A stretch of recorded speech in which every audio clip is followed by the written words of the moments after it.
Good evening, everyone. Welcome to another webinar by Women of Wearables. I'm Maria. I'm founder and CEO of Women of Wearables. I welcome you all. For those of you who have joined us for the first time, we'll be telling a bit more about WoW in a minute.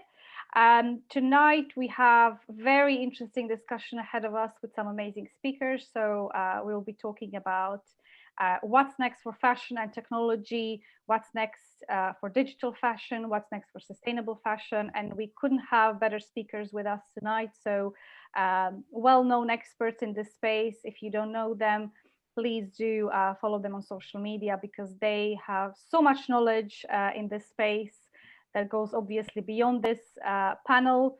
So please do check them out.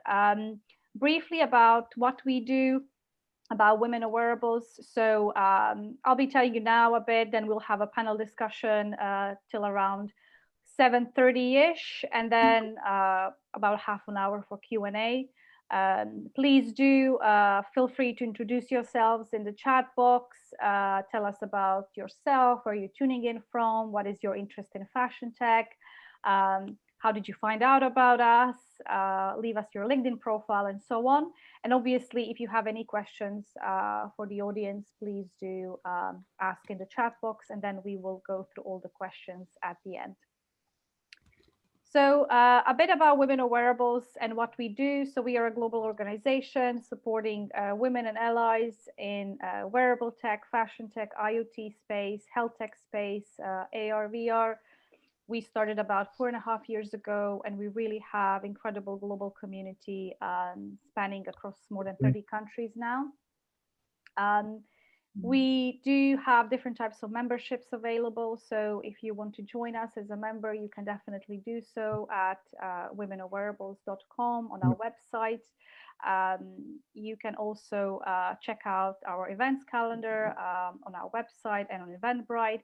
We also run a lot of workshops, educational partnerships, content creation. We have really well-read WoW Women blog with lots of interviews with women from the world of technology. And actually, on this photo, you can see a snippet from one of our events, our amazing You Are Wow tote bags. And this is myself and our Chief Marketing Officer, Anya, at one of our physical events last year, which I dearly miss because I loved connecting with people in person. And it was really something that brought together a lot of our members. And you cannot replace that, but I hope we can make that happen at some point in the near future. Anya, do you want to tell a bit more about the December webinar that we have planned out, and then we can continue with the panel? I do. Hi, everyone. I hope you can hear me. Welcome and thank you for joining us this evening. We're super excited to have you with us. As Maria said, this will be our pre-last webinar in this year. The next one is our last webinar in 2020, the Femtech Revolution, stories from Femtech founders. We gather some amazing female founders from this space to celebrate the Femtech Revolution. You'll be able to hear their stories, their experiences, their entrepreneurial journeys. You'll be able to ask questions. So we kind of envisioned it as an informal meeting of all of us and a festive gathering before the holidays. You are all welcome to join us. And bring a drink with you. Yeah, yes, absolutely. Yes, yes. small wine or a biscuit or or anything like that. The event is completely free to join. I will link it later on in the chat box where you can register. Absolutely. Thank you and so then much. For New Year, we have something very exciting planned out, but more about that later. Yeah, exactly. So Anya will link in the chat box Eventbrite link for the upcoming event in December, and she will also link a member directory so you can join if you'd like. We have an incredible one with a lot of amazing women and men from the world of emerging technologies. And we will have some interesting new things and projects and activities in 2021. So keep your eyes peeled on our social media newsletter, because we usually announce them first there. And obviously, you can follow us on social media. We are on Twitter, Instagram, Facebook, LinkedIn.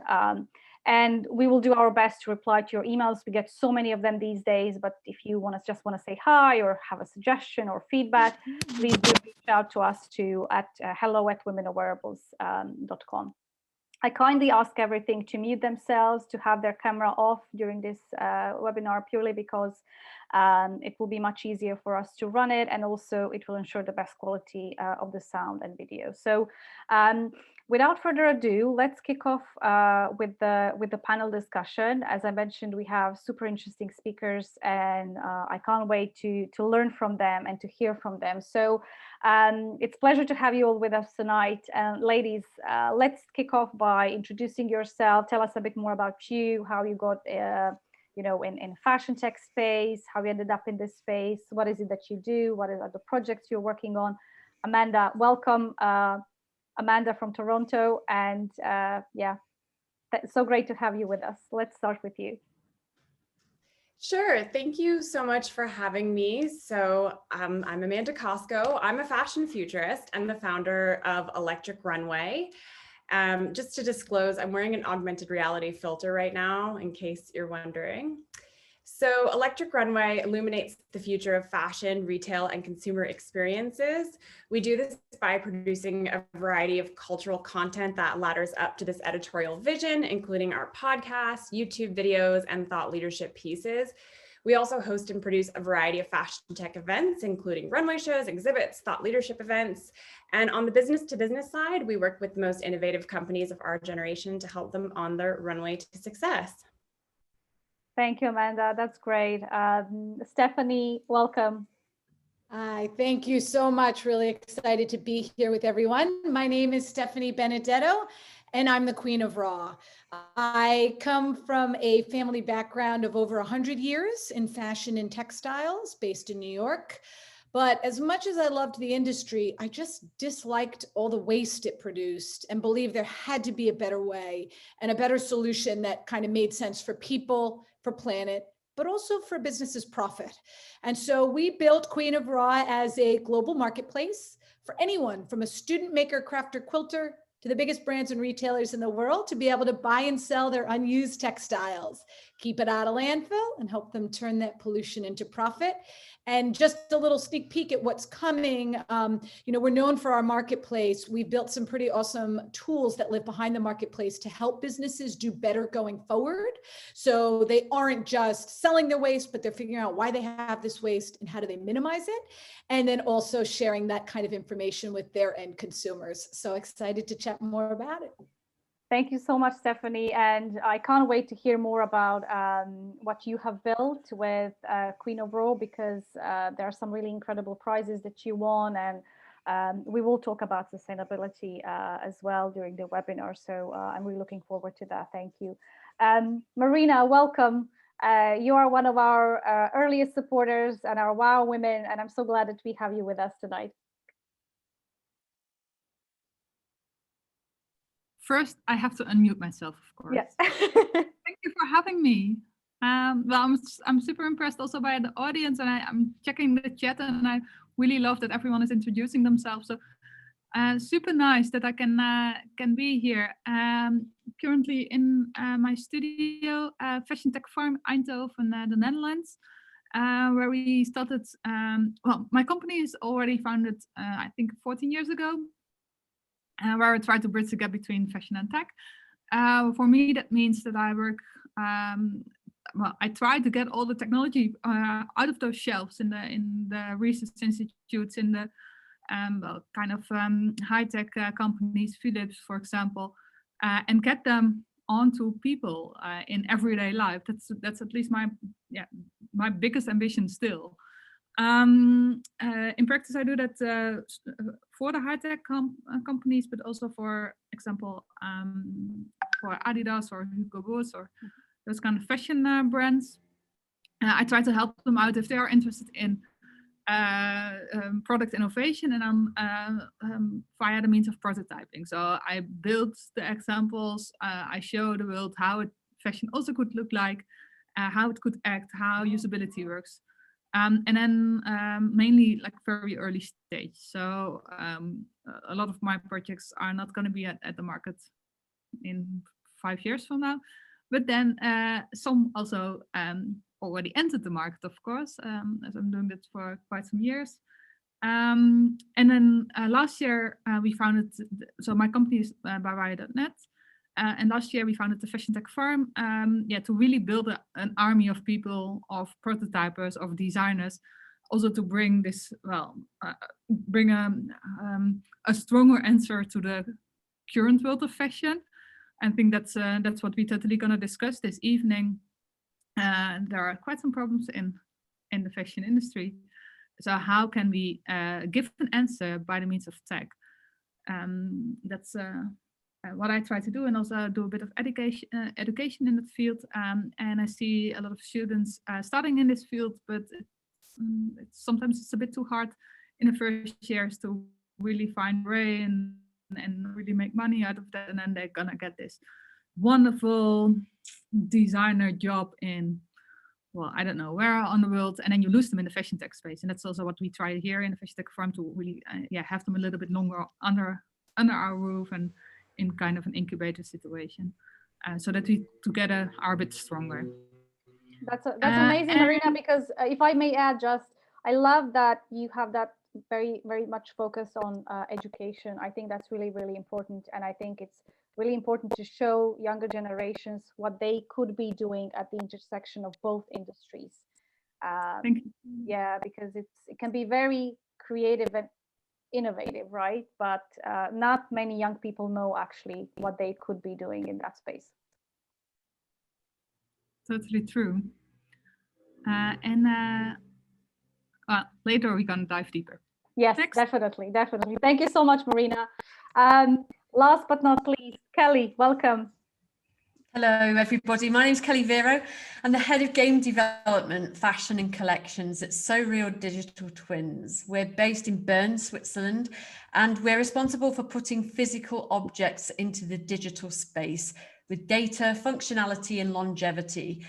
I am a kind of big future gazer like Amanda, and I spend a lot of time thinking about how we're going to build solutions for the future in terms of fashion technology, the same with Marina, but I'm trying to do it in a very interesting way. So I have a background in game development where I've been working for the last 25 years. And it's over the last few years that I've really started to apply some of the things that we do in game technology into fashion technology to try and really make designers, retailers, and the supply chain's life more simple.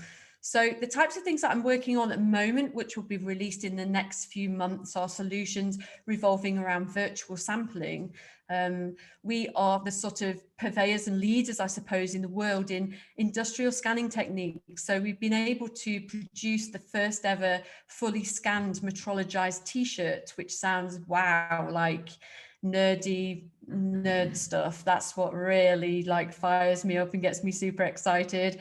And we're also working on metrology for shoes and virtual sampling for footwear as well, which allows us to be able to segment and look at really naff things like, why do we get blisters in our shoes? You know, when we spend $600 on a pair of shoes, why do we have to break them in?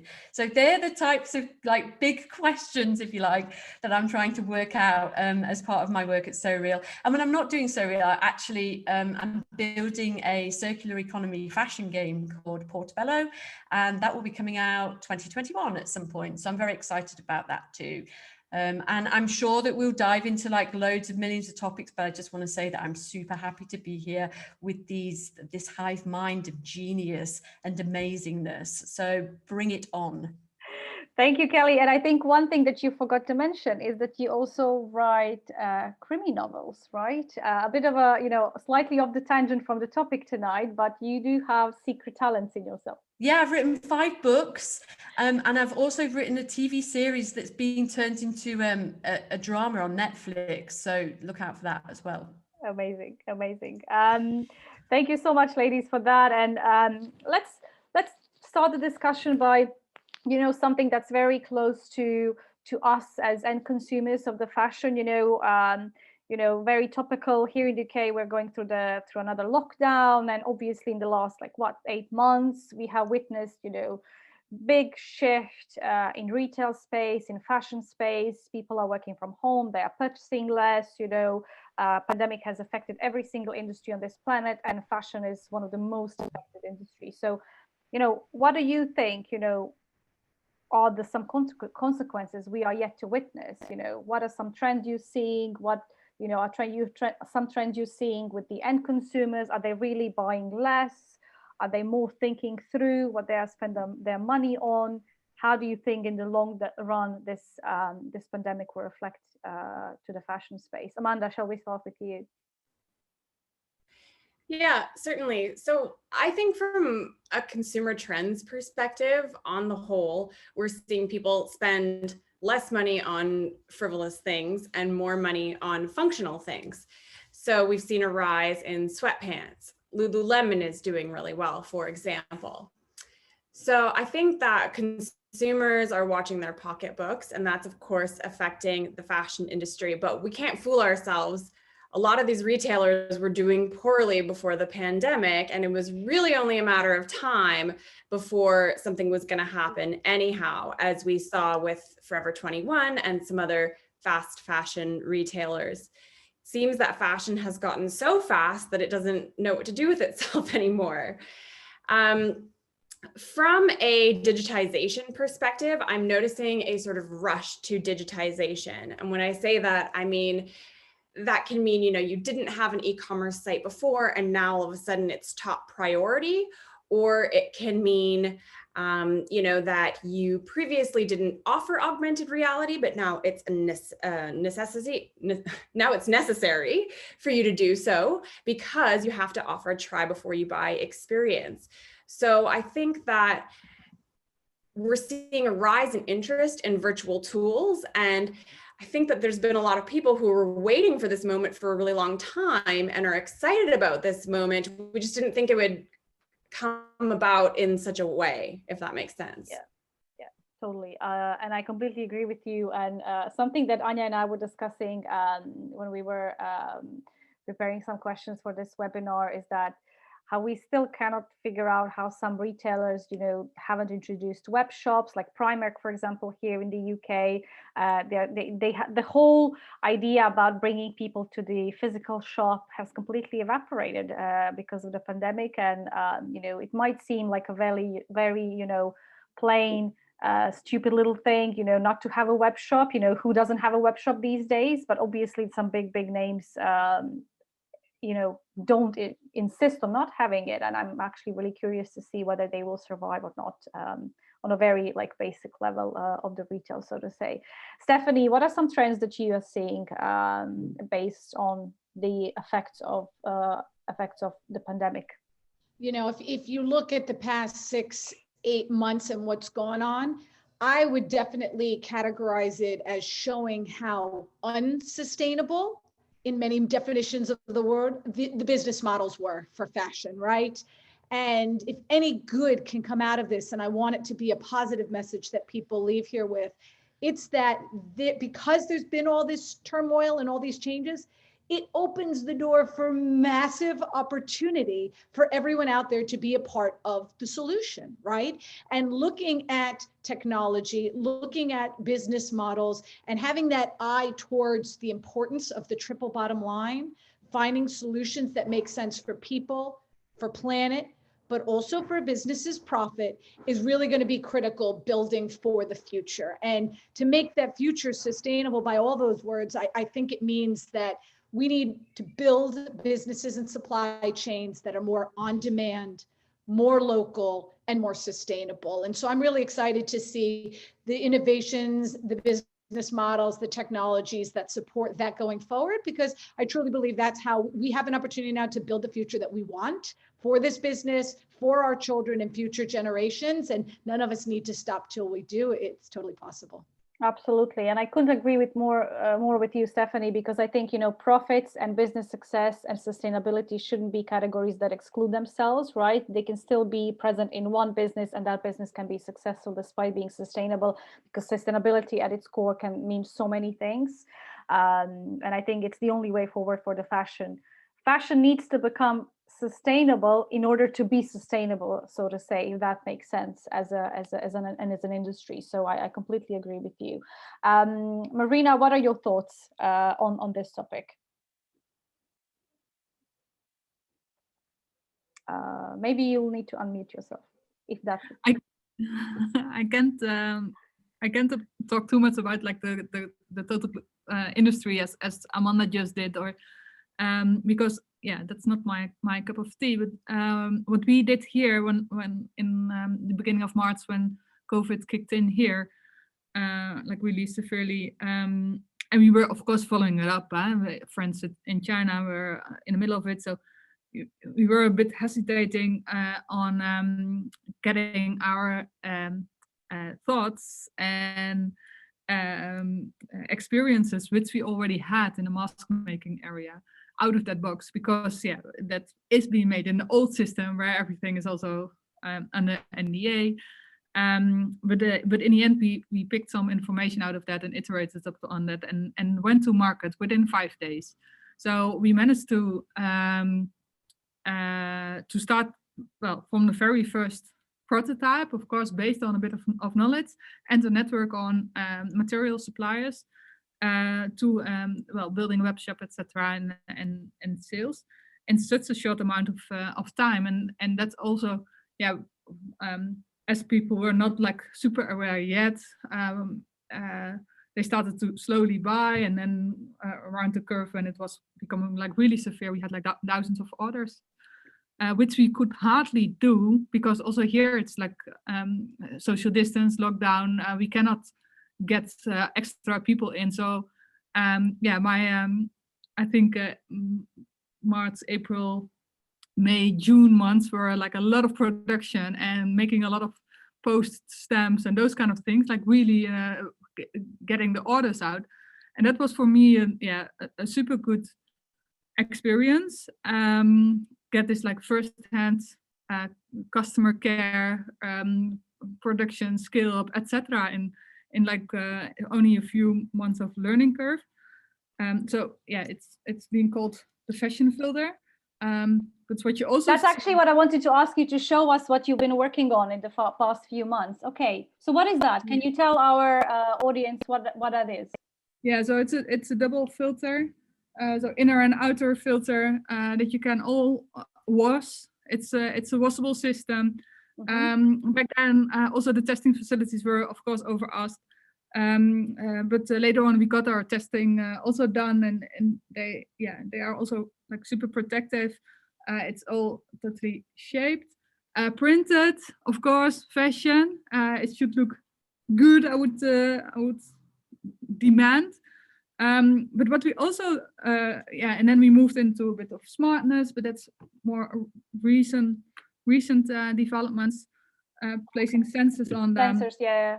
That you can printed electronics, that you can also sense the heat or the pressure if it's good connected to your skin. Interesting. So what is the Marina, what is the feedback from the people who have tried it out? Do you have any feedback? And you know, what do you expect? How will the you know, your audience react to the products like this? Well, what Stephanie already said, this necessity of the local production, that was so good for here, because, and also we could interact directly to the customer. So especially in like the very first weeks, we got a lot of feedback on sizing, on fitting, on height,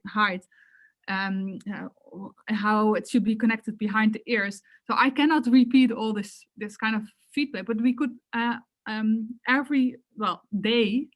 In the first weeks, we made another iteration, so you can react so quickly, and that's also why we have now like a huge knowledge base on on how European faces look, and yeah, what they can stand, and how the breathability, how thick you can do it, but also how personalized they want to do it or not.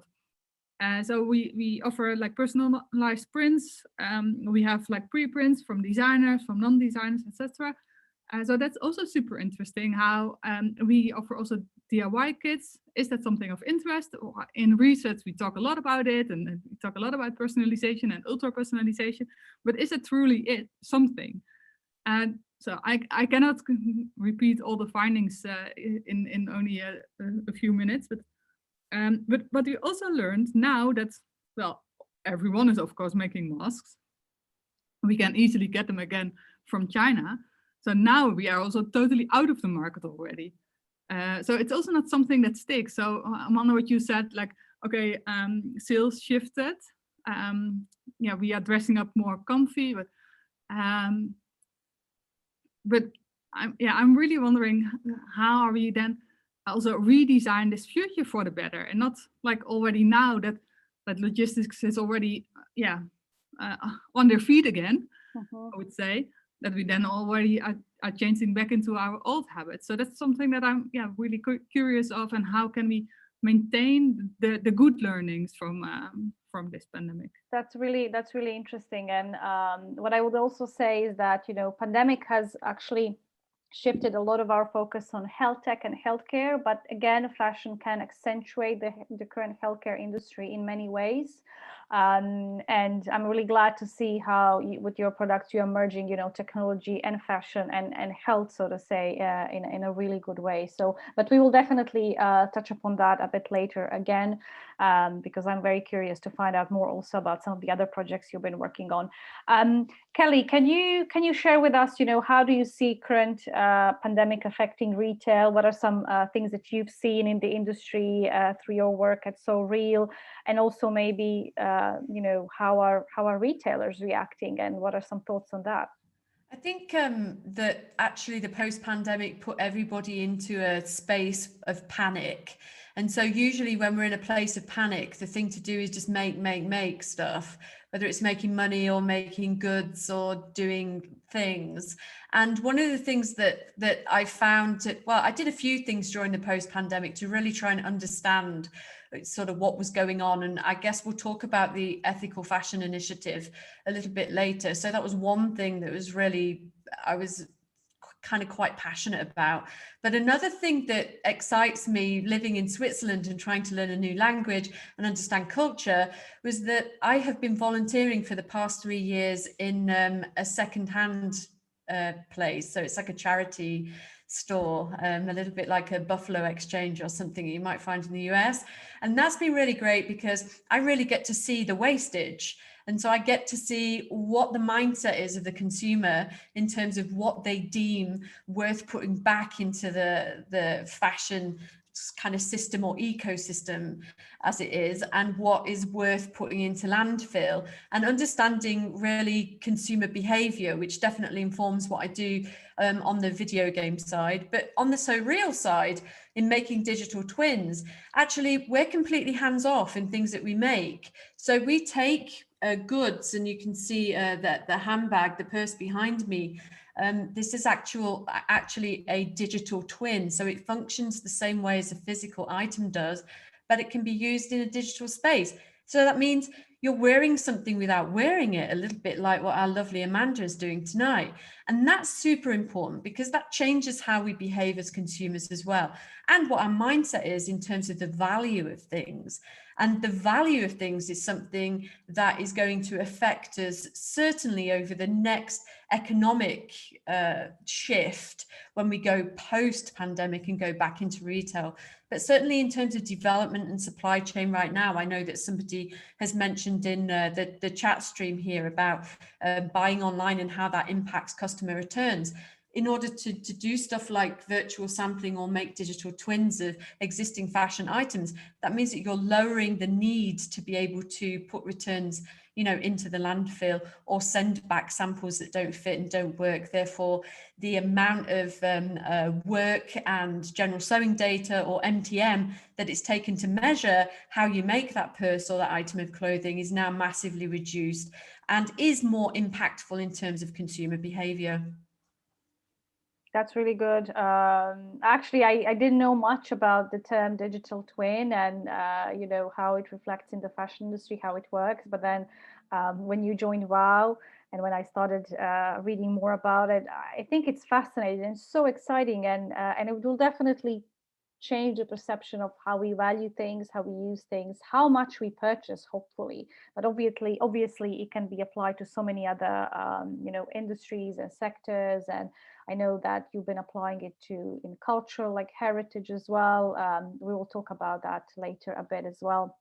So question for Stephanie.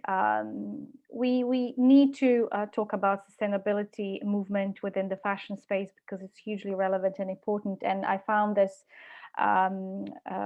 statistic, this report by UN Environment saying that the fashion industry produces 20% of global wastewater and 10% of global carbon emissions, which is massive amount of waste. And then it's more actually than all international flights and maritime shipping together. So and only in the terms of just excess fabric, there's $120 billion worth of excess fabric sitting in warehouses around the world. And obviously it has even become more of that during the pandemic, because with all retailers shut, obviously they won't be selling as much. Even if everyone will be purchasing online, they still won't be selling more than what they were selling when retail was open. So tell us how you work to change this industry for better. Tell us how Queen of Raw works. What is your platform about, and what can consumers and businesses also expect to see if they join the platform? Absolutely. And, there are so many scary statistics out there, and they're very powerful, right? Because sometimes hearing them does incite action. I don't like to harp too long on the scary statistics, but I'll give you one interesting one. If we continue at the current pace of textile production, by 2025, 2/3 of the entire world's population will face shortages of fresh water just from textile production alone. And I mention that because it kind of makes it a little more real. We're not talking about 100 years from now. We're not talking about 50 years from now. We are talking about today on our shores. But the flip of that means that the fashion and textiles industry literally has the power to solve the world's water crisis. And if you think of it that way, for people who think that this isn't possible for us to solve, it absolutely is, and we will. The way we think about it, I looked at textile production and it continued to grow and grow and get faster and faster, right? And yet there was all this perfectly good stuff that would just sit in warehouses collecting dust or get burned or sent to landfill. And I didn't really understand why, right? Because it doesn't make sense for people or planet, but it definitely doesn't make sense for a business's profit to have all this unused stuff eating up their bottom line, their warehouse space, right? Well, obviously, for a while, this issue was just not top of mind for a lot of people around the world, especially in the fashion industry. We were making more faster. Fast forward to today, right? And why we're all here, it clearly is top of mind. And so the way we've approached it, we knew we needed a business model that would make economic sense for companies to participate. Because if it automatically costs them more money, even though it's doing good, you can't expect businesses with big stakeholders, right, to do good just for good's sake. It needs to also make business sense. And I'm a big believer of that. And I think that's true also on the technology side of fashion tech, right? We as we just saw from Marina, we need to solve a problem with what we're building and do something that our customers want and need that makes sense. Otherwise, why would anyone buy it? So we built a marketplace, seeing all this waste as a platform to connect buyers and sellers around the world, make it quick and easy for anyone to be able to take what they're not using, post it to sell, and we match it to buyers around the world. And so it's kind of like an Airbnb of fabric, right? It's kind of how we think about it. But I will mention, as we're growing the marketplace, and we are on every continent now and growing in key regions, we realized that selling this waste is kind of just slapping a Band-Aid on the problem, right? It's just because people could, in theory, keep creating waste knowing that Queen of Raw can sell it for them. So how do we get to the root of the problem? And that's what we're really excited to have built out some very powerful software and tools that live behind Queen of Raw. So now for bigger customers, they not only understand what they have in waste, they understand why they have it. Yes, they can sell it in Queen of Raw, but over time, we could start to data track and intelligently tell them how to minimize waste streams going forward. And I think that's really important to get to the root of the problem and to actually be able to solve it. And we can track, everyone asks me, how do you know if somebody's not just making more and more waste? We can track it, right? Data and technology tells us that. We know over time that they're minimizing their waste streams going forward, and we can give them really powerful information like the amount of water, toxins, energy, and dollars saved by doing this. And the beauty of that story is not only do they have those data to share with their stakeholders about how much money they've saved and made by being a part of Queen of Raw, but they've got a great sustainable story to tell, backed by data, that they can share with their end consumers. And so that's a little bit just a preview of where we're going on the technology side. We can actually now connect the story of your fabric to an RFID thread or QR code in your finished good, and data track up the chain to say it's Queen of Raw dead stock, you just saved this amount of water, toxins, and energy, and it's made out of this, and continue the story down the chain for the life of the fabric. And I think that's got exciting implications for the future of keeping stuff circular, but we've already saved 1 billion gallons of water. So it has an impact, and we're all a part of it. That's amazing. That's so amazing. And I'm really glad to hear that you're already on so many continents, because, you know, fashion is not something that is heavily consumed and produced, you know, in Asia or US or Europe. I think it's everywhere, and you know, the more we can reduce the bad impact of fashion anywhere in the world, that's a great thing. So thank you for that, Stephanie. On this same topic, Kelly, I know that you're actively involved in sustainability to eliminate fashion waste through the UN Ethical Fashion Initiative. Can you tell us a bit more about that? Because I'm really curious to hear about your work in that project, and probably audiences as well. So I think, first of all, like, just to give you a broader view about what the Ethical Fashion Initiative does is it connects marginalized artisanal communities with global lifestyle brands. So rather than just going through the usual pace of the supply chain and reaching out to a center of excellence in some continent or country somewhere, it's about linking international brands with local artisans and people who have been, you know, at the coalface of creating for, you know, hundreds of years. That Stephanie mentioned, you know, that her family, she's got 100 years worth of heritage in fashion anyway. Some of these guys, they go back generationally over hundreds and hundreds of years and many generations, and we forget the sort of quality and care that they place within this stuff. So the Ethical Fashion Initiative was set up really by Simone Cipriano and Claire Press to be able to speak to the wider inclusive audience about the challenges that are faced, whether we're talking about like zero waste initiatives, or whether we're talking about global initiatives for ethically sourced garments, etc. There has to be a kind of provenance. And so working with these individuals, we've been able to, or they have been able to link together brands such as Vivienne Westwood with garment producers and textile producers based in Africa, or Stella McCartney. That's some of the really high profile stuff.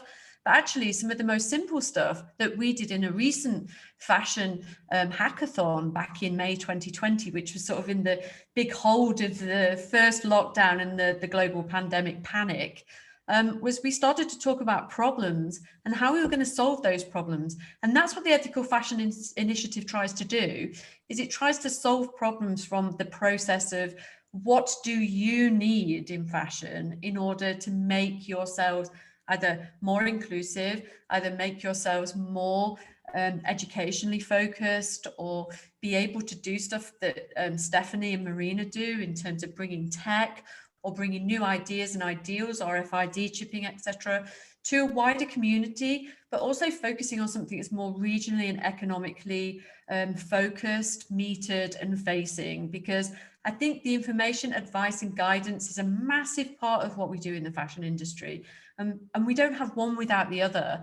So we need to ensure constantly with organizations like the UN Ethical Fashion Initiative that we can come together as people of a variety of different areas and strata within the fashion industry to discuss these problems and look at opportunities that we can get ourselves out of this situation and not back into where we were before, because as Stephanie said, it's full of problems and there are things that we want to forget about and there are things that we want to undo, and we've got to find out a way to do that.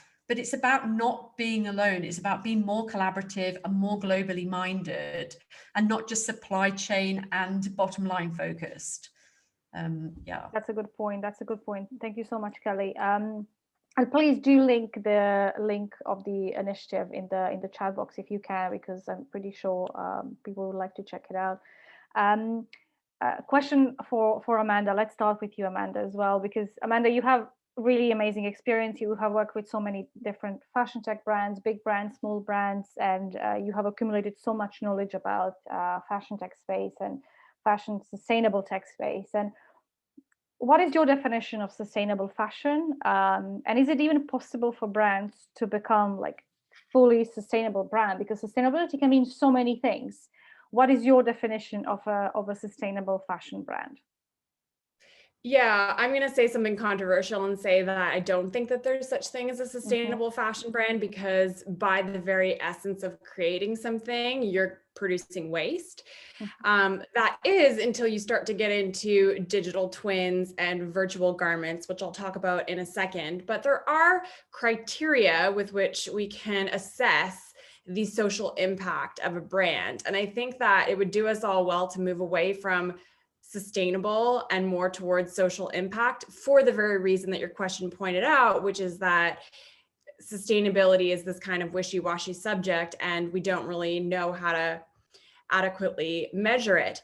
But sustainability for me comes down to, number one, the treatment of people, so usually garment workers or whoever's making the materials and clothing.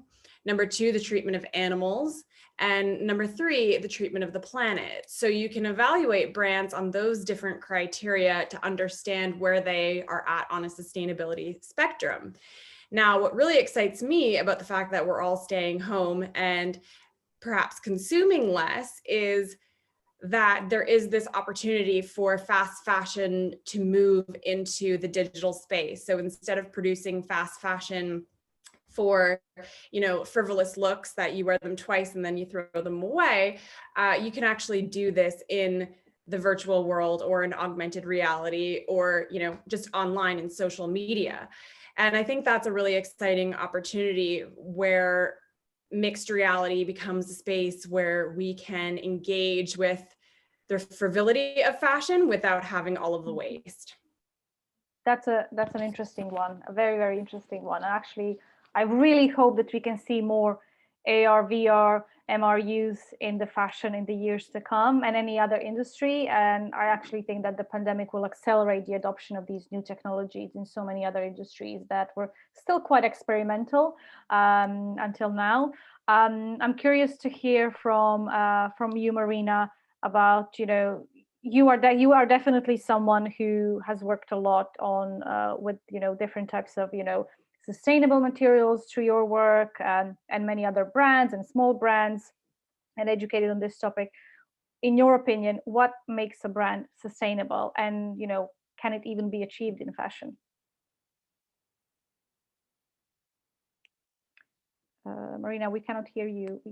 Maybe you're muted. Yeah. As Amanda already pointed out, it's of course a hard topic, and I'm like 100% working on physical stuff. So not the almost known digital things here. So yes, then you produce waste. What I find super important is that we not only think about the product and about how it performs and how the usability works, but also how it ends.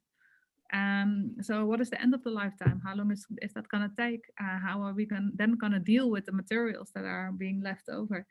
And yeah, one of the examples is, again, more in the printed electronics field, it's already a little bit an older project, closed loop smarter pleasure fashion, where you see here a kind of sports bra with integrated sensor technology in.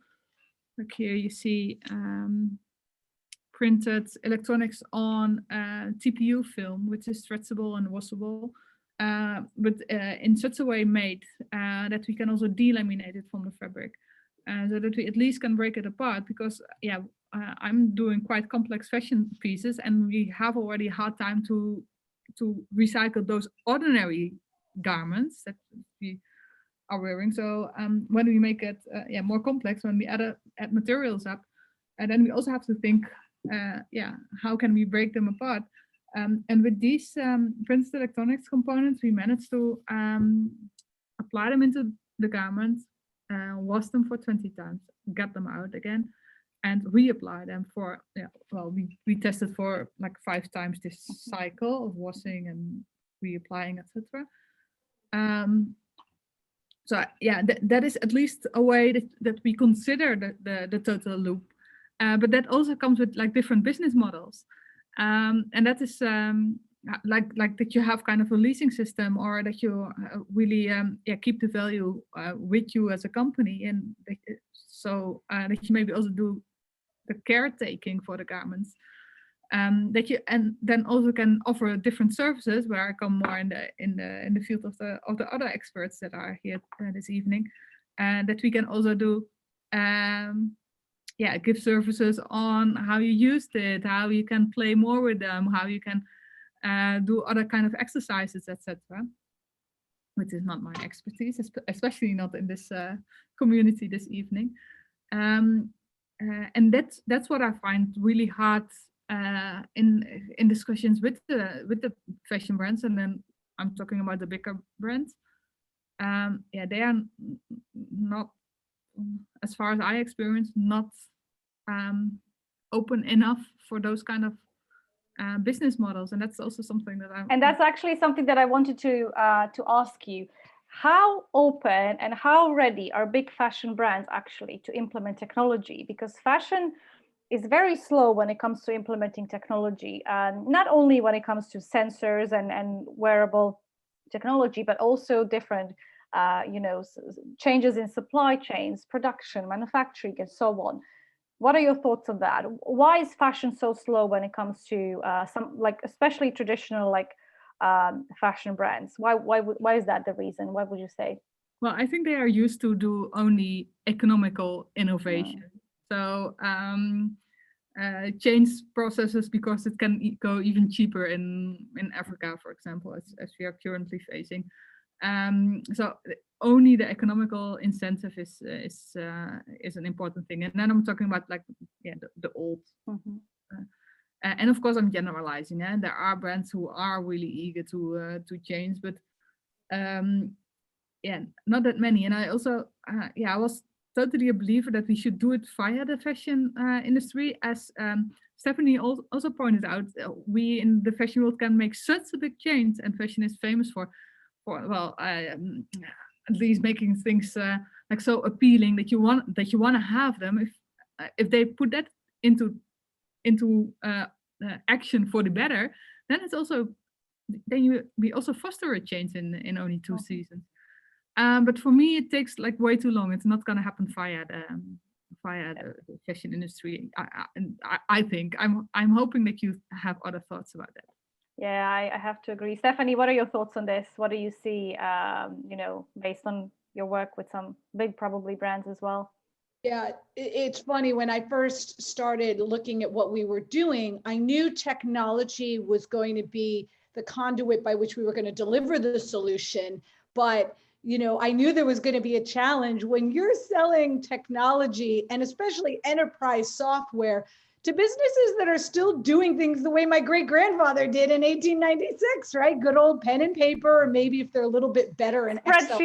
And so, what we have learned and what we have seen is that obviously for us, we don't lead with technology. The fact that we have software and we leverage blockchain and machine learning and RFID and all this fun stuff, it's great, it's exciting. But at the end of the day, there's a problem, and it's an economic problem for our customers. And we have an economic solution that will show them the ROI and the value that they're getting. And I think when you lead with the profitability side, as we kind of mentioned, and then all the fun technology and the people and the planet and how you deliver that is a part of the package solution, you get a lot better buy-in. And obviously we got plenty of no's early on, people who either couldn't wrap their head around what we were doing or it just wasn't top of mind for them. And I think the latest McKinsey report showed that these kinds of issues of digitizing supply chains, technology, sustainability, it's now a top 1 to 3 priority for every major enterprise corporation. So if any good can come out of what's going on in the world, it is that it has, as we've been talking about, forced the hand. And you're going to see a lot more adoption and appetite from businesses, because this is about how do we survive today and thrive tomorrow. And those who don't, may be dinosaurs. That's a really good point. That's a really good point, Stephanie. Kelly, what are your thoughts on this? And also to tie it up with my next question, what are some of your favorite sustainable brands that you might recommend? And do people actually need convincing these days that they need to make more sustainable decisions about their fashion purchasing and so on? What would you say? Does there need to be more education about what fashion sustainable tech actually means, and how it should be part of our everyday lives? I don't know whether it's a question about education in as much as we need to be more sustainably conscious across the board. It's about a consciousness. I come from the 1970s where I was born, and I grew up in the 80s. So brands were never like a massive driver for me growing up on a council estate in the UK, as they are kind of today. We seem to be absorbed by them. We lived in times that were unsure. We lived under the threat of Cold War, Margaret Thatcher. So aspirationally, I kind of look at brands from not like what they can do for me, but where they're going to be in the future, where they're going, what they do, and what they provide me as an end user that is kind of brandy. So working in the digital space, I suppose it's interesting for me because I play games. So the way that brands operate within games is very interesting. I mean, if you kind of want some figures, $1.2 billion was spent alone on microtransactions in the last quarter on Activision Blizzard games. That's $1.2 billion, people spending that amount of money on things that they can never wear, things that they're never going to wear. They don't need to go to your Amazons or your eBays or any of your high street labels or even your luxury brands to do that. They're doing that within computer games. Companies like Lockwood Publishing that have just done a recent round with Tencent for $25 million on Avakin Life. That entire lifestyle game is developed around the fact that you've got to look the best version of yourself when you go into those spaces, when you go to those parties or you do that catwalk. That's not about taking something from a store and wearing it and going to a nightclub. Heaven knows we can't go to them right now. But on to your question about the favorite sustainable brands that I'm interested in, actually, I want to support makers. I'm more interested in supporting that more from the ethical perspective. I do sort of stand brands that are more sort of ambassadorial in that sustainability consciousness space, whether they're doing that from a digital perspective or whether they're doing that in the physical with as least waste as possible. So, dudes that are trying to find connections in the digital space to the physical space. The big fashion houses are getting it so wrong. There's only a handful of really good fashion houses that are getting it right, but people want to be in those places. And actually they're getting it wrong because the places they should be in are games.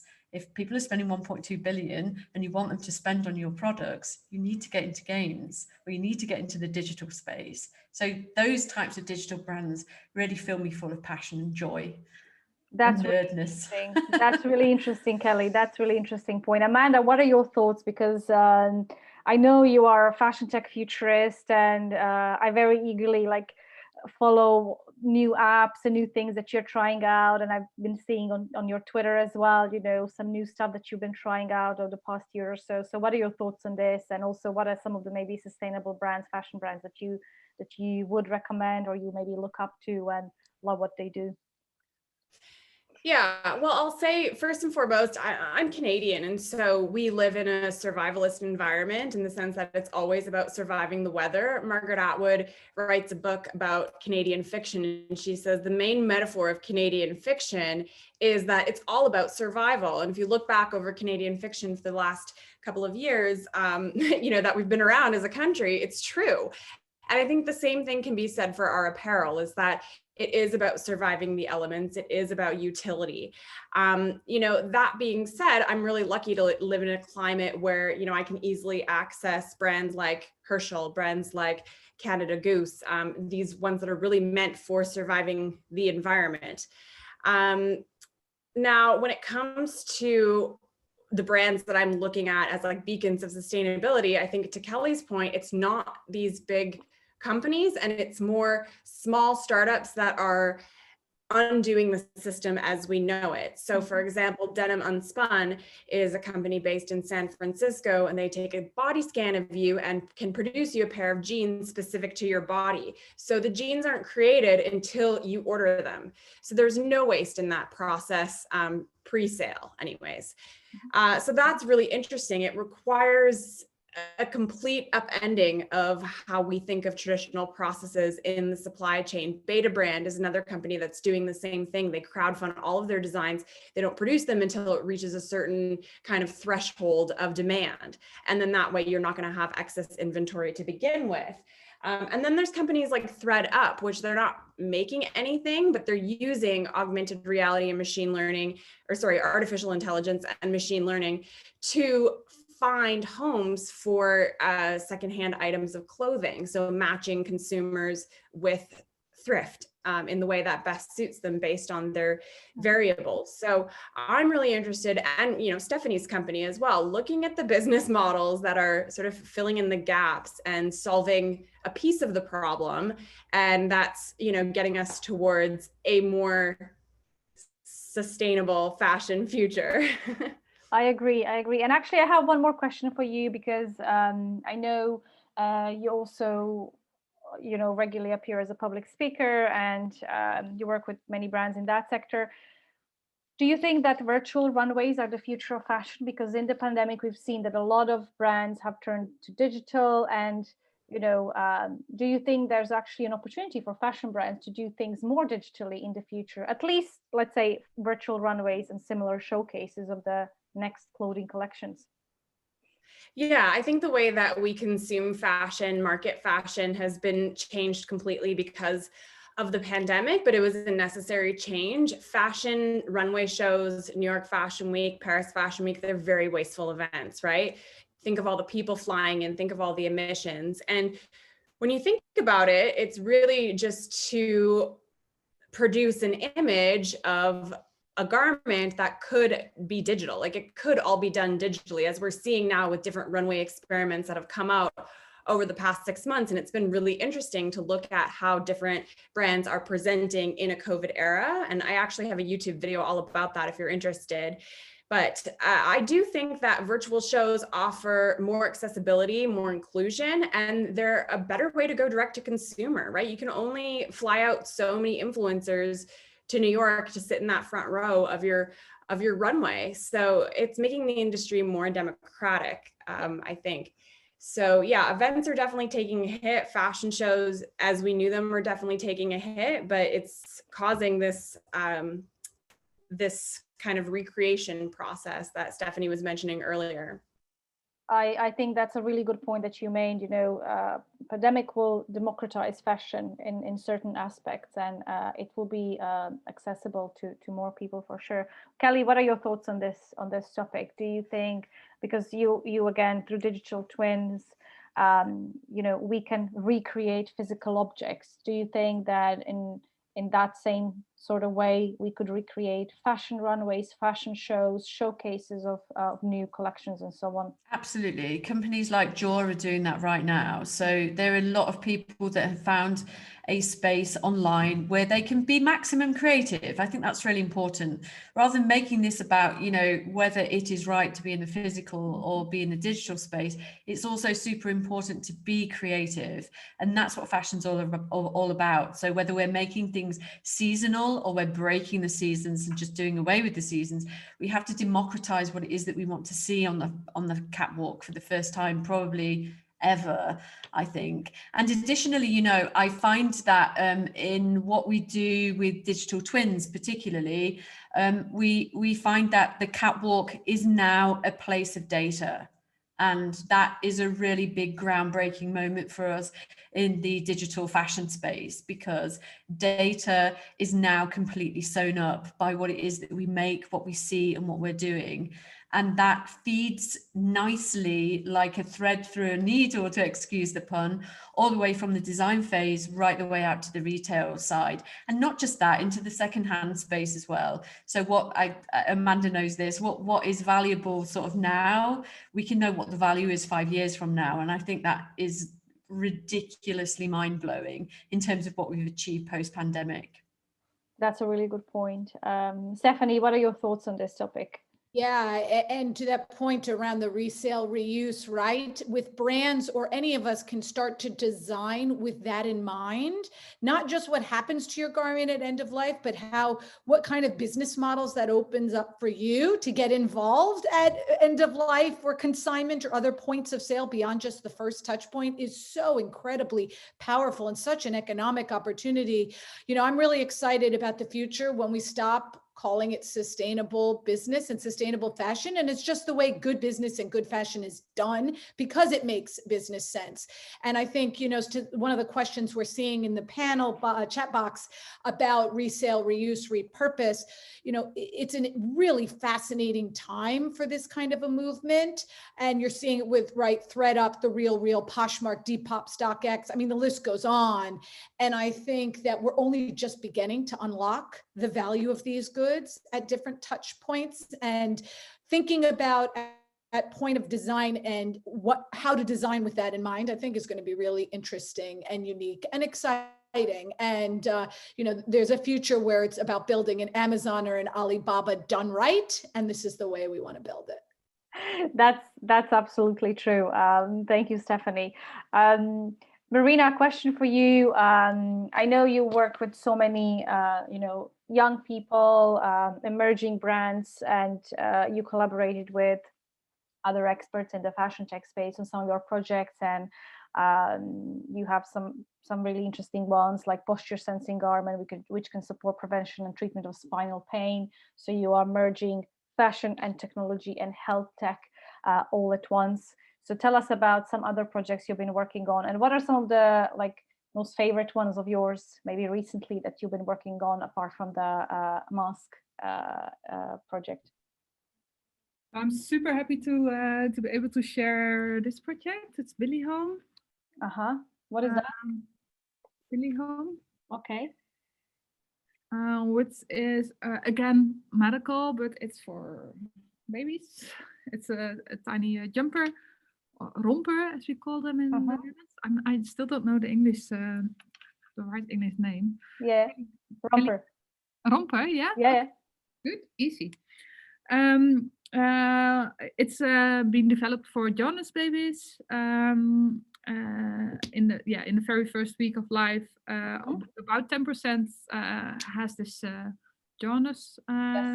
Yes, my son had it. Yeah. Check. Well, and normally it's not such a problem. You put them in the sunlight and it will be okay. But sometimes you have to go back to the hospital, and then it has a huge impact on becoming a family. Because it's so in the early stage, it's the very first week of their life, and we try to get this treatment into the garments themselves instead of that you have to go into an incubator. So what we do, it's here you see the inside of the romper, where we place light devices in blue light that is giving the direct treatment to the skin. We are being, with this project, we are being awarded with a Red Dot Award. Wow, that's amazing. I'm super happy. Normally you get this thingy in Singapore, but now it was being transported via post. So anyhow, I'm still looking for a celebration moment. So congratulations, Marina. Putting it now out there. Yeah, this is a bit of the picture on how the device works when it is like really in action. So Marina, in the terms of obviously product can be used now, but do you plan to build some kind of partnerships with hospitals? How do you plan to roll out the product to the wider audience, so to say, so more babies can use this and more childcare, professionals, more parents, and so on?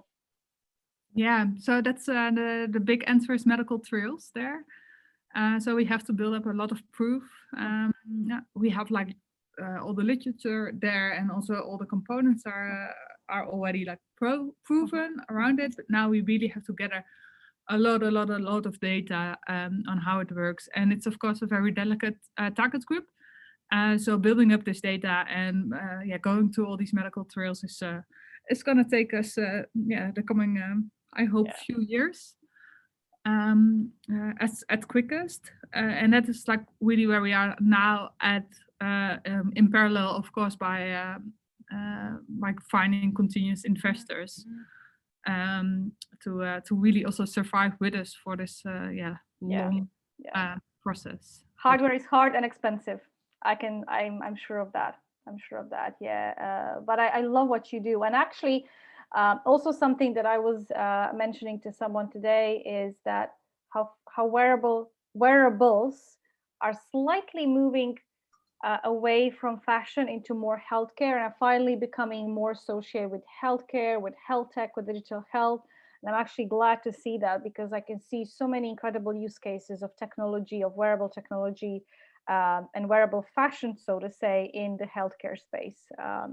Yeah, and also how we try to approach it, but we have to find out if it's going to work. But also what I just said about the mask and the sizing and those kind of things, that we want to roll out an ordinary fashion brand more in that field for non-jaundice babies, so that we have already this like super closed loop, super local production, etc. In place, and gather all this information on sizing, on how moms parents handle with their babies, so that we also have a slightly different entrance point, because in the end we want to have the medical treatment being as natural as possible, but we also want to have then we need to deeply understand this natural approach that we're going to take and that we are aiming for, and also we have to convince the medical field that it's beneficial for them. Agree. We have to think it in a very holistic way. I completely agree with you, because we have to think it from all different angles, how it affects not only certain aspects of our life, but our whole life. So I couldn't agree more with you. I can see that we have a lot of questions in the chat box. So I have one more last question on my list for the speakers, and then we will kick off with the Q&A. So basically, question for everyone. Amanda, we can start with you. What was it for you to start a business or career in fashion, and what are some challenges you faced, and what are some resources you could recommend to someone who is either just starting out in this space or is looking to change their career into fashion tech, or get a bit more knowledge about what's happening out there? What would your advice be? Well, in terms of resources, if you want to learn more about fashion tech, Marina has just written a book on it. So there's a book that she has. You can read that if you want a really thorough book on wearable technology in particular. Electric Runway is always a resource for. There it is. There. I'm still making my way through it. I'm actually thinking of developing a reading list for Electric Runway so that you can see all of my book recommendations for fashion and tech. Please do that. We will share that with our community for sure. Yeah, in terms of getting into fashion, I was born into the fashion industry. My grandparents immigrated here from Italy. They were tailors.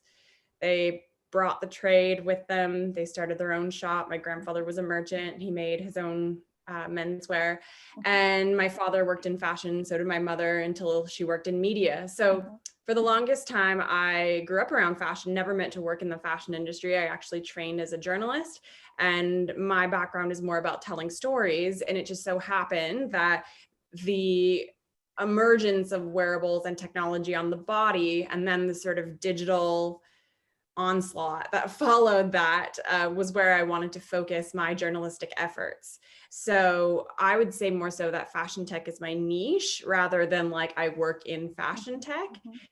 And then in terms of challenges, I would say that being taken seriously as a woman in the room in technology is a challenge that comes up often.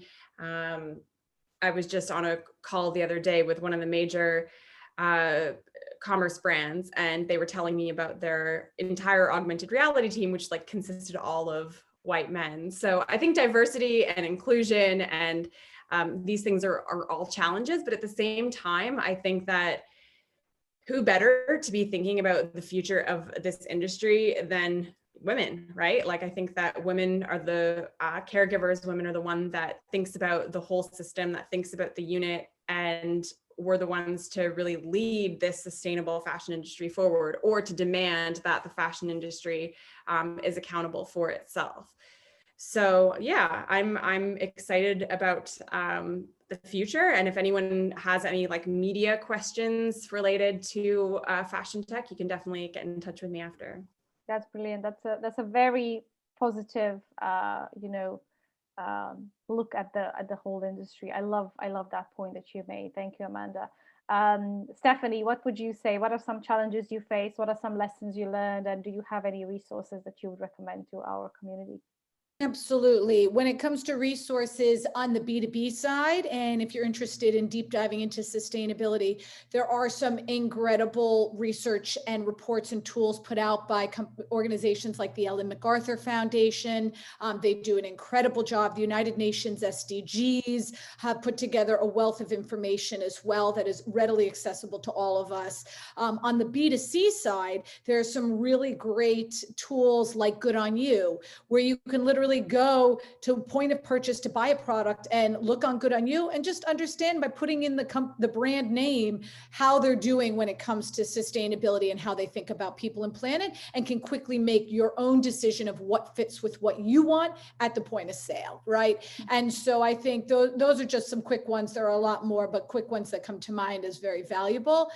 And in terms of kind of challenges in the future, someone in the chat put in a great question about branding and storytelling when you're trying to put together fashion, technology, and also now sustainability, right?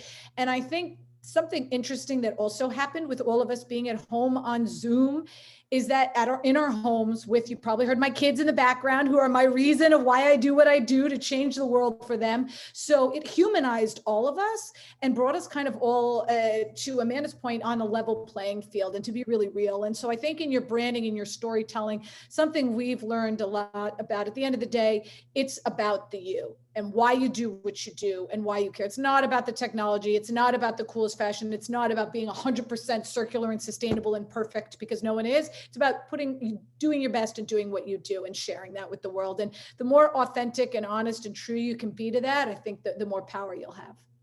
That's great. Thank you so much, Stephanie. And I agree with you. Yes, we are doing everything we are doing, for the future of our children and for younger generations to come, because it's ultimately, I think if we don't make a dent in this big universe now, it will be even harder to make that kind of dent later. So I completely agree with you.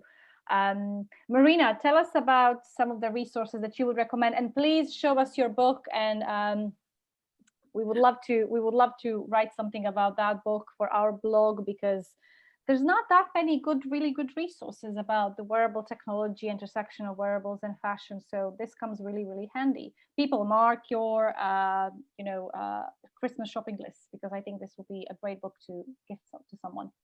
Unfolding fashion tech. If you PM me or send me a message via LinkedIn or whatever, we can also do a direct sending from here or via the publisher, but that gives a little bit less revenues to my side. We will definitely contact you, Marina, because we are putting like a Christmas gift guide from WoW community to WoW community. Anya is working on that. She can get in touch with you, and anyone else here, if you think you'd like to share some of that with our community too, we can definitely recommend your products WoW during Christmas time. Marina, what would you say also are some other maybe good resources for our community to look into, and what are some lessons and challenges you've learned and faced along the way? Yeah, so I think that we also have to honor the DIY community that Absolutely started all this decades ago. So I think the girls from Cobacons are super interesting. I would recommend them. Of course, the general ones, Adreno, Instructables. Those are a few of where you can find things if you want to get your hands dirty in this field. I will post some in the chat box later. Okay, great. Kelly, what would be your thoughts on this? So resources, obviously for me, are very digital. And so resources usually are things that I can get my hands on, games, apps, etc. But actually, if I want to give out two like really key resources that have helped me to be able to understand not just the space, but where we want to be, there's two places actually. One is go away and read No Logo by Naomi Klein. If you haven't read it like in the last sort of 10 years or so, go read it again because it's just so amazing.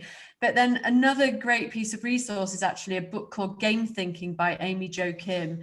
And what she does is she breaks down the lean business canvas for anybody that wants to develop branding, products, everything. And she uses various game theories to be able to do that. So for people that are wanting to understand what the digital mind is and how it works, Amy Jo Kim is a fantastic resource. She's also got a website, I think it's amyjokim.com, where she puts podcasts up and all kinds of resources, handouts for educational purposes. She's just really amazing at being able to get under the skin of what happens in digital business and how we can maintain and sustain not just the products that we're making, but obviously the people that are coming to the brand.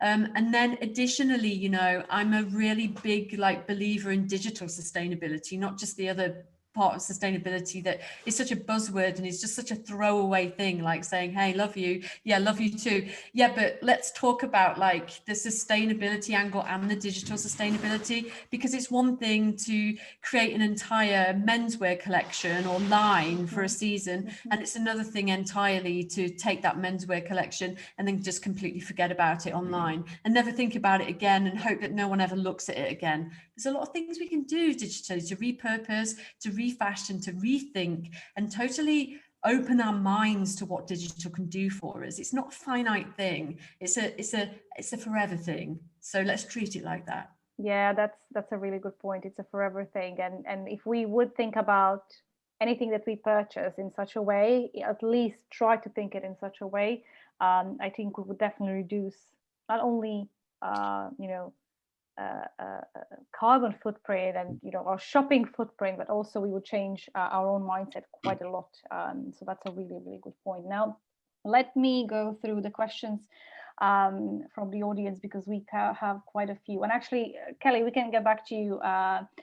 Jacqueline asks, in respect to games, how do you get your fashion styles into games? Do fashion brands advertise to the gaming community, and is the sales strategy working? So if we could maybe briefly talk about that. You know what, there's a few people that have tuned in tonight that are coming from the game community, and for a really long time fashion was a very dirty word in games. People didn't want to be associated with the aesthetic of fashion, and that everybody had their own style, and it was almost that there's a uniform that's associated with the gaming and digital communities. Actually, these days we've only got to go into Fortnite to see musicians having their concerts in there. Verizon are doing some fantastically amazing digital experiences and arenas.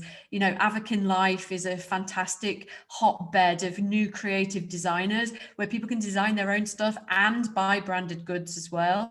So if you are a creator or a designer and you do want to create for this kind of space, I would 100% start to think about things like virtual goods and something called skinning. Somebody mentioned that actually about the League of Legends Louis Vuitton relationship and collaboration. These are This is the future, guys. These are the places where people are going to be seen. Forget about the off catwalk and the various fashion weeks, with the exception maybe of Southeast Asia, where, you know, I can't get enough of the types of things that these guys do out there. All right, they're the biggest, potentially the biggest wasters, but they're also the biggest thinkers, the biggest dreamers, the biggest innovators in the space. So it's very important to give those guys their due diligence and credence as well. So if you want to get into that space, try it. Be in Second Life, be in Avakin Life, go into Fortnite, create things for Call of Duty, do stuff. Really good point. I don't know much about, you know, of the gaming and fashion industry at the intersection of those, but I'm very curious now after I hear you talking, Kelly. So yeah, I'll definitely, whenever I catch time, I will try to educate myself a bit and inform better. So during Christmas, that's a good time to do it. Really interesting question from Rika. We start to see brands expanding to upcycling, facilitating secondhand, like cause acne. Do you see this scaling in the near future? Amanda, what are your thoughts on this? Because a lot of brands are doing it themselves now. Yeah, and they wouldn't be getting into the space if it wasn't profitable. I don't have the statistic off of the top of my head, but thrifting secondhand, basically finding a garment and end of life that isn't the landfill, is really popular. And also re-commerce, right? So selling something and selling it to somebody else, letting it have another owner after you. Levi's, right? They just opened up their own secondhand store because they're realizing that people go to vintage stores to thrift out the Levi's. A vintage pair of Levi's denim is almost better than a new pair. So in realizing this, they're starting to incorporate it into their own system, which I think goes back to the point that we've been talking about all along, forces them to think about the end of life for the design, because if they're the one who's going to have to be buying it back, then you know, they want to think about how is it going to break down? How can we give this, you know, a new style update, whatever it be. So yeah, I totally think it's a growing area, and I think it's great that people are interested in shopping secondhand and thrift, probably because older things tend to be made better. Yeah. And I think as consumers, we're sick of things just falling apart. So that's absolutely true. That's absolutely true. Stephanie, what are your thoughts on this? If anyone, you are definitely an expert in this topic. I don't know, but thank you. You know, with one interesting thing that kind of marries everything we're talking about here is a lot of times people don't understand the impact that they're having by the decisions they make. And so I think what Kelly said she's working on in terms of being able to gamify the impact, so you know whatever decision you make, whether you're a business or an end consumer, the actual impact that this has. What if you knew when you went to recycle something, when you drop it in the box, that you just scored X amount of points because you saved this amount of water, toxins, and energy, and you're on track to beat your friend in their sustainability goals this month? I mean, it makes you feel good and a part of the solution, and it makes it fun and all inclusive. And so I think, you know, hopefully we'll see more and more. And it sounds like how you're already working on, you know, ways in circular economy to incentivize and support everyone to be a part of it. Now, not only is that gamification great for the consumer to feel a part of it, but it's great data for us to know who is doing what, with what, and where. And then what do we do with it once it is in that place? And for a brand to know how quickly did my things get discarded, right? All of this is massive dark data that is now being unearthed that helps us all do better across the supply chain. So I'm really excited to see where it goes.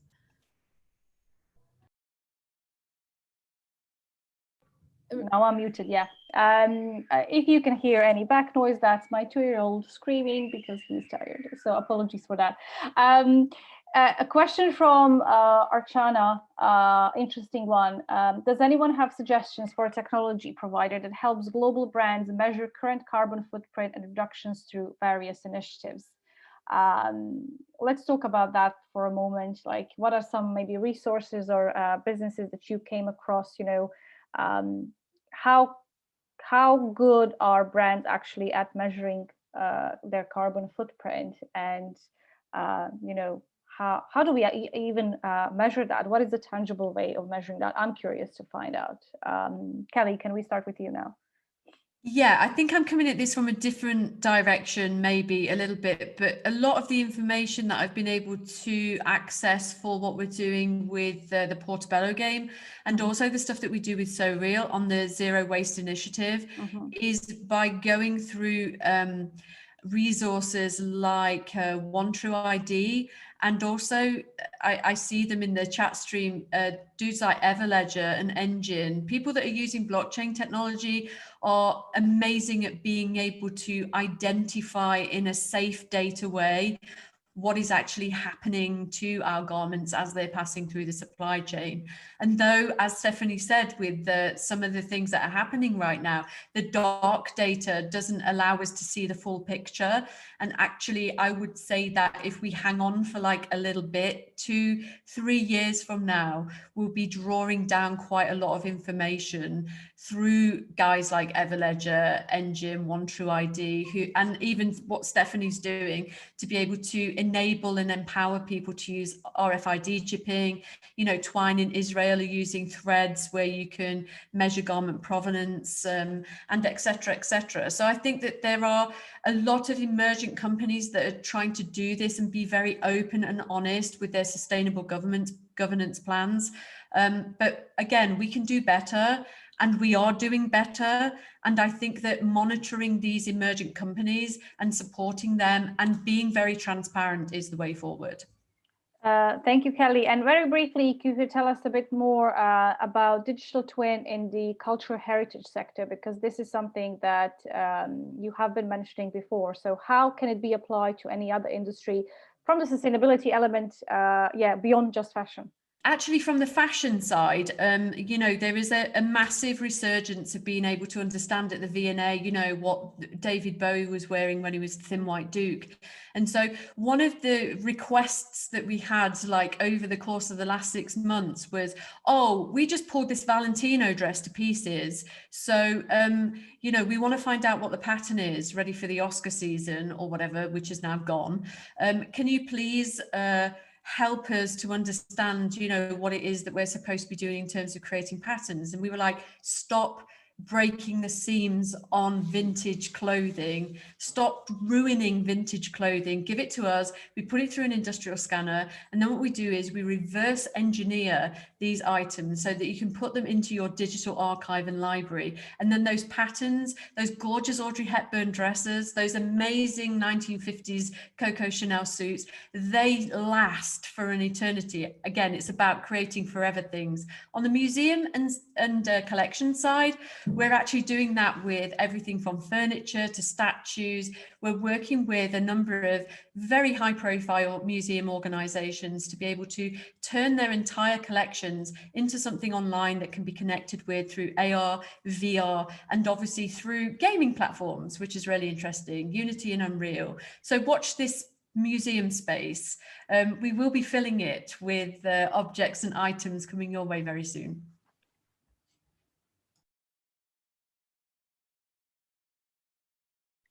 Super interesting. Me muted again. Everyone, I'm conscious it's almost 8 p.m. So we do have to finish for tonight, but I want to use this opportunity to thank our amazing speakers for joining us tonight. Thank you so much for being with us and for sharing your knowledge. Having us. It was really great. We are recording everything and we are putting into our like digital library for all the members to share. So this was super interesting panel for me. I learned a lot. Again, thank you everyone who joined us tonight. If you have any additional questions, you can always connect with our speakers on social media, check out their websites, and so on. And we will be sending the recording your way. So maybe those who couldn't join us for the full duration. Can I just plug Amanda's Electric Runway? Because if you want to get the net about anything that anybody's doing in the fashion tech space, Amanda's YouTube is where it's at. Thank you so much. Thank you, Kelly. Yes, we are here to support each other. So yeah, ladies, if you want to share anything with us, we will be sending an email to everyone who registered tomorrow. Once again, thank you, everyone.